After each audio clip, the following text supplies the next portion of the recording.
Today, we're digging into something really critical, a major turning point for development across Africa. It's a story that's full of contradictions, honestly. You've got incredible progress on one side, but a devastating crisis on the other. And right in the middle of all that, a crucial financial lifeline, what's known as Official Development Assistance, or ODA. Well, it's about to get yanked. So let's break down what's happened. Yeah, it all really comes down to this one kind of mind-bending question, right? How can an entire continent be moving forwards and backwards at the exact same time? How do you have these amazing, tangible wins in some areas, while at the same time the most basic human crises are actually getting worse? That's the paradox we're going to unpack. All right, first up, let's tackle that contradiction head-on. We're calling it Africa's development paradox. Basically, a tale of incredible progress happening right next to some serious peril. And wow, is this paradox stark? I mean, on one hand, the progress is real. You can't deny it. Since 2015, there have been these huge gains in things like education access, maternal health, getting more people online. But then you look at the other side of the coin, and the most fundamental problems, they're actually getting worse.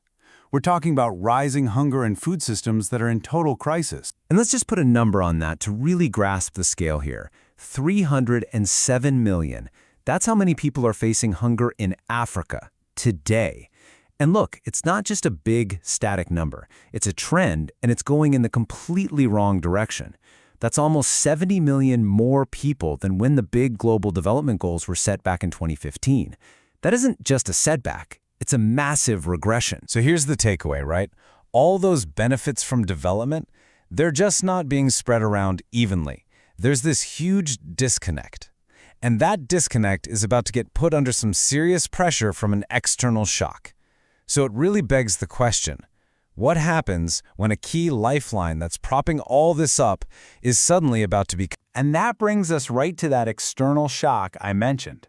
We're talking about the looming ODA cliff. So let's look at exactly why this lifeline, this official development assistance, is suddenly starting to fall apart. So after hitting a peak back in 2022, ODA is now, well, falling off a cliff. We're seeing a drop of about 9% this year, with another 9 to 17% drop projected for 2025. And just to be clear, this isn't, a small trim around the edges. This is a massive cut that threatens to send aid levels all the way back to where they were in the mid-2000s. A huge step backward. And you have to remember, this isn't just some abstract number on a spreadsheet. For a lot of African nations, especially in sub-Saharan Africa, this aid, it makes up over 2% of their entire national income. It's literally woven into the national budget, the money that pays for schools, hospitals, roads. So when you cut it, it's not just a problem, it's a systemic shock to the whole economy. It's gotten so serious that experts are basically saying this reduction in aid demands nothing short of a fundamental paradigm shift. In other words, the old way of doing things, just using aid to plug holes in a budget, that's just not going to work anymore. It's no longer a viable plan. Okay, so if the old model is broken, what's the new one? Where do we go from here?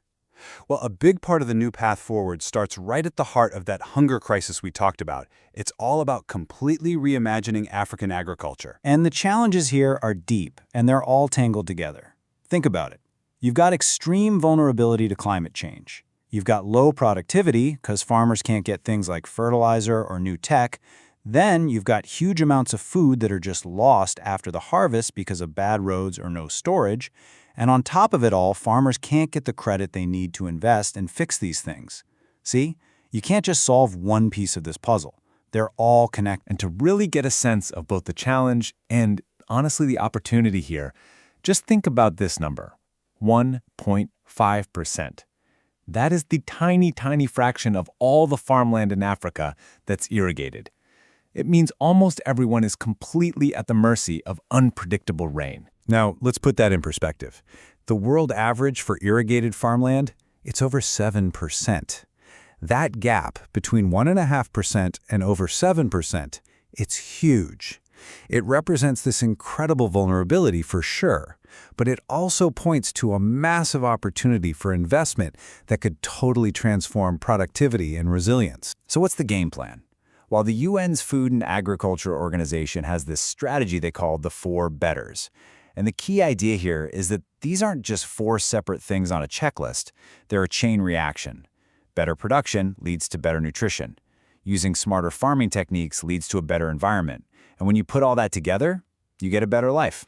It's about looking at the whole system, not just the parts. And a really crucial part of this new strategy isn't just about what's happening on the individual farm. It's about what happens between countries. That's why supporting the African Continental Free Trade Area is seen as such a game changer. The goal here is to build up this huge, resilient internal market.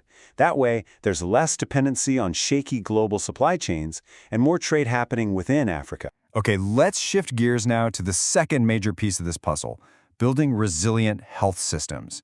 Because, just like with farming, all the progress that's been made in health, it's actually really fragile and at risk. Health funding has been on an absolute roller coaster. It's just total whiplash.